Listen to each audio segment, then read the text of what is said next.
নেশা বিরোধী অভিযান সেটা ধারাবাহিকভাবে চলছে, এটা আপনারাও দেখছেন। এবং আজকেও সকালবেলা পূর্ব থানার ওসি রানা চ্যাটার্জি গোপন সূত্রে জানতে পারে যে গোলাপবাগান এলাকায়, আপনারা জানেন সেটা, কিছু ছেলে ড্রাগস বিক্রি করার উদ্দেশ্যে অ্যাসেম্বল হয়েছে।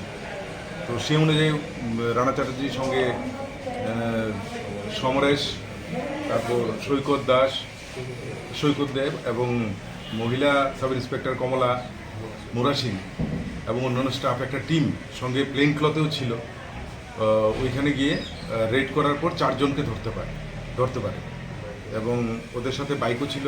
ওরা পালিয়ে যাওয়ার চেষ্টাও করেছে। তো ওদেরকে ধরার পর ওদের কাছ থেকে 4টে পাউচ পাওয়া গেছে ব্রাউন সুগার, তো যেগুলিতে মোট 36 গ্রাম ব্রাউন সুগার ছিল। এদেরকে জিজ্ঞাসাবাদ করার পর যে এই ড্রাগস ওরা মানে রিসোর্সটা মানে কোথা থেকে পেয়েছে, তো ওরা একজন মহিলার নাম বলল। তো অ্যাকর্ডিংলি ওই মহিলাকেও,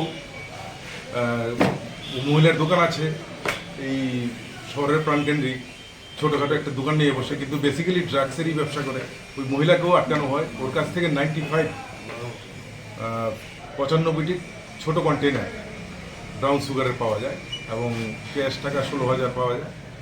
তো ওদেরকে সবাইকেই অ্যারেস্ট করা হয়েছে এবং এই সমস্ত ঘটনার উপর ভিত্তি করে একটি সুনির্দিষ্ট একটি কেস নেওয়া হয়েছে। এদেরকে আজকে আদালতে প্রেরণ করা হবে। তো এদের নাম যথাক্রমে হচ্ছে রাজেশ দেবনাথ, বিশ্বজিৎ মজুমদার, তারপর জয়দেব দাস এবং উসমান মিয়া, উমা। হ্যাঁ, সবাই আগরতলায় শহর এবং শহরতলিতে। মোট কতজনকে ধরা হয়েছে? মোট 5 জনকে, একজন মহিলা সহ।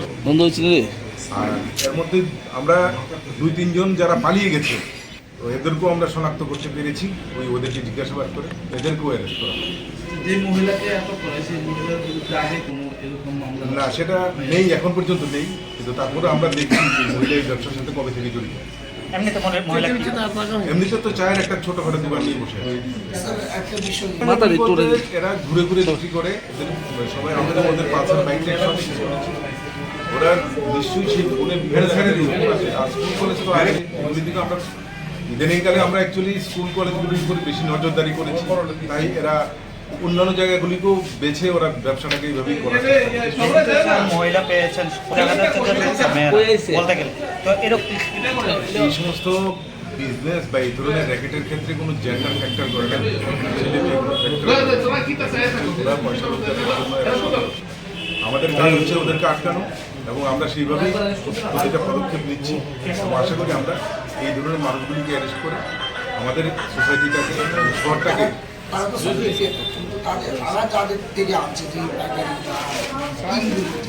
কিং গত মাসে যেমন ওই কেসের তো আমরা কিংকে অ্যারেস্ট করেছি, আপনারা তো জানেন। ওই ট্রাকের মধ্যে যে পাওয়া গেছে গাড়ি, ওই কিং তো আমরা অ্যারেস্ট করেছি।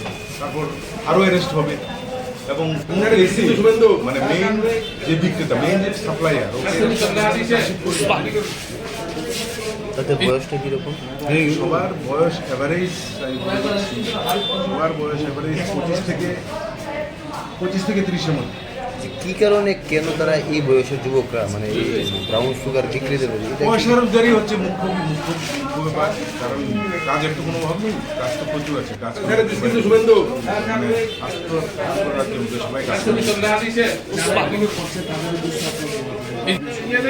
সবাই কাজ কই আইছে?